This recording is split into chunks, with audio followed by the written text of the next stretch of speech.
Bismillahirrahmanirrahim. Assalamualaikum warahmatullahi wabarakatuh. Kembali lagi kita dalam sesi satu hari satu soalan, InsyaAllah. So hari ni cikgu nak bincang satu soalan asas berkenaan dengan konsep cahaya ataupun light. Cahaya. Soalan ni cikgu dah buat dah, tapi kita nak tengok macam mana idea untuk menjawab soalan ni.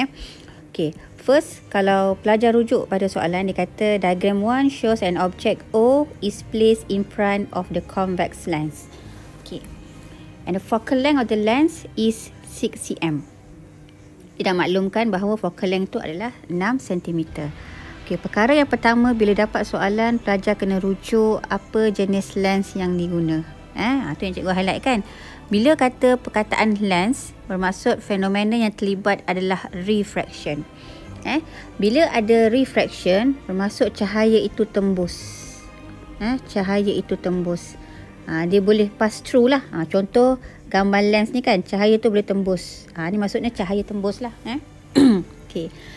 Bila kita rujuk pada jenis lens yang kita pakai, itu convex lens, pelajar kena jelas bahawa convex lens sifat dia converging.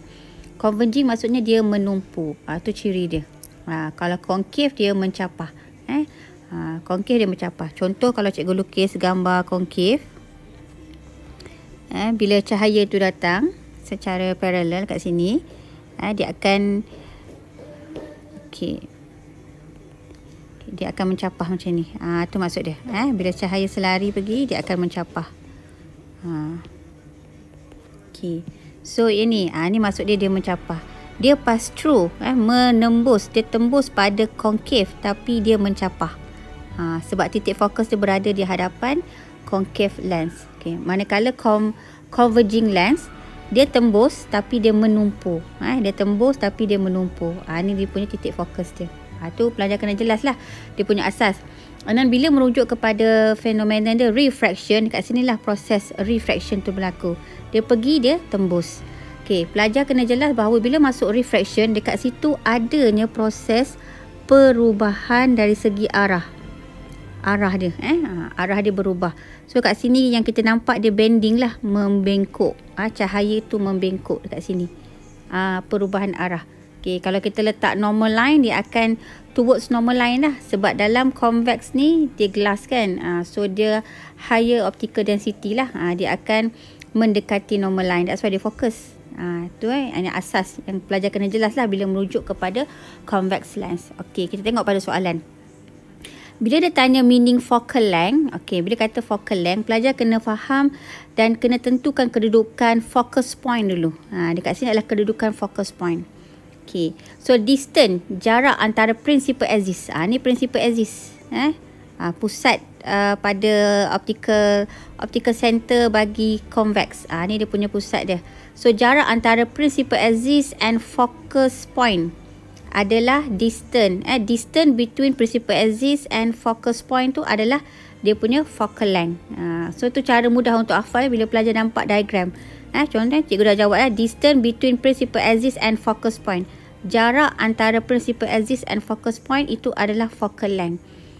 Ni soalan dia tanya meaning. Ada satu soalan mungkin dia tanya on the diagram given, label the focal length for the convex lens. Bila dia suruh label, pelajar dah tahu dah kat mana. Daripada principal axis sampai focus point. And then letaklah nilai F, iaitu focus point. Small letter of F tu adalah focal length. Capital letter tu focus point. Itu maksud dia. Pelajar kena jelas setiap simbol yang digunakan. Soalan yang berikutnya B1. Dia kata draw the ray diagram to show how the image form.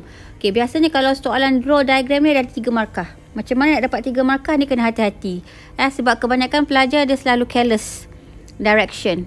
Ni nama direction of light lah. Sinar cahaya yang bergerak. Arah tu paling penting. Sebab itu menunjuk pergerakan cahaya. Kalau pelajar lukis biasa tanpa direction, tak ada markah. So kena hati-hati kat situ. So dia ada 3 markah. Markah pertama tu bermula daripada sini lah. Dari sini sampai pergi focus point. Yang cikgu lalukan ni adalah markah yang pertama. Markah yang kedua dia akan lalu pada principal axis. Tu markah kedua. Markah ketiga, titik silang dia kita turunkan. Dia punya image dia. Itu dia punya lukisan lah, lukisan untuk ray diagram. And then kena hati-hati bila menggunakan convex lens, most of the image produced dia adalah real. Dia akan jadi virtual bila kedudukan dia pada kawasan sini. Biasanya virtual pada kedudukan sini dengan sini. Yang cikgu bulatkan warna coklat ni, ni adalah virtual. Kebanyakan dia semua adalah real. Start daripada in between, same with the 2F dengan more than 2F. So kena, bila dapat tu pelajar dah boleh dapat idea lah.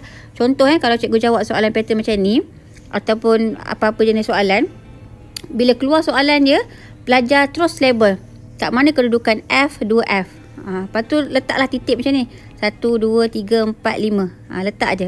So kat sini ni kita tahu kurang daripada F, less than F, equal to F, in between 2F dengan more than 2F. Okay, so bila pelajar dah letak kedudukan kat sini, terus pelajar labelkan dia punya point dia. So kat sini kita tahu dia read. So sini RIS, sini RIM, sini VUM VUM, sini VUM VUM. So andai kata soalan tanya dia letak kedudukan O kat sini, pelajar dah boleh predict dah. Jawapan dia mesti dapat read, iaitu real, inverted, diminish. Nyata, terbalik dan dikecilkan. So bila pelajar lukis Venn diagram, mesti saiz dia kecil. So dah boleh semak secara automatically dengan menggunakan konsep ni lah. Kalau RIS, dia akan jadi same size. So dia akan berada di sini. Kalau RIS. Kalau O tu berada kat sini. Kalau O tu berada di sini, dia akan jadi RIM. Dia akan jadi besar. Mungkin pada kawasan sini. Itu dia punya idea. Okay, kalau equal dengan F ni, biasa dia akan menghasilkan infinity lah. Dia infinity. Dia ada dot-dot dekat situ.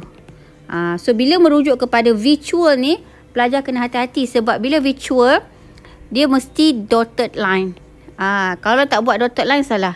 Disebabkan ni adalah real, that's why dia garisan dia solid line. Bahagian image kena hati-hati. Okay, tu untuk dapat markah yang ketiga. Okay, soalan yang kedua dia kata one characteristic image form. So kalau kita dah ingat benda ni, insya-Allah karakteristik kita tak ada masalah. Real, inverted, diminish. So itulah jawapannya. Tulis salah satu. Tapi andai kata dalam soalan dia kata diagram shows an object and then focal length bla bla and they produce a real image. Dia dah maklumkan pada soalan real image and then you jawab real. Salah lah.